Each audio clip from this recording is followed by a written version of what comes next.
Every God of War had power fantasy when it comes to Kratos, meaning that you go into fights and you feel really strong. You feel powerful, you feel like you can take them on, you can feel like you can take anything on, no matter how small, no matter how big, it's like Kratos can handle it.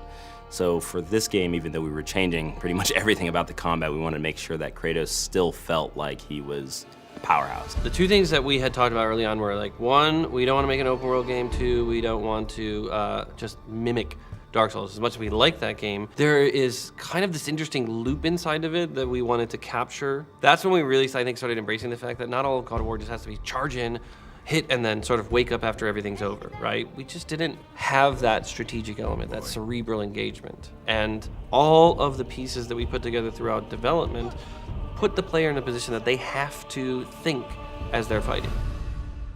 For this game, he's got a new weapon, his Leviathan axe, and with this weapon we wanted to be a little bit more tactical, still feel powerful at the end of the day, but have a little bit more decision-making and a little bit more deliberate actions on the player. We created scenarios in which, hey, it's advantageous to really experiment with this. And we've noticed that once people start seeing that, oh, I'm gonna try that one now, right? Because we give you a lot. We want to make sure that, hey, when you win this fight, did you win it slightly different than this other player won the fight? Maybe you kicked him into a wall, stunned him, and grabbed him. Maybe you tripped him and then slammed your axe on top of him to split him in half. There's multiple ways to handle enemies this game. But I love the kind of trick shot stuff with the axe. So like throwing and tripping the character and then repositioning myself to put another character between me and the axe, recalling the axe and taking the character from the ground, popping him up, hitting another character in that line from behind, grabbing and then comboing that, launching him up, and then throwing a runic attack on him.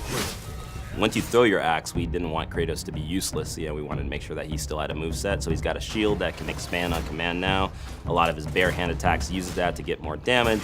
With this thing, he can stun much easier, much faster than the axe itself. Well, Kratos can throw the axe. He has ranged abilities, right? If you're blocking, you have to block. But the addition of Atreus means I can block and actually fire arrows.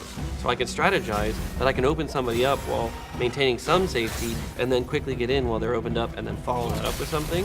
So it gives you a really interesting sense that I can both have an aggressive stance and a defensive stance at the same time.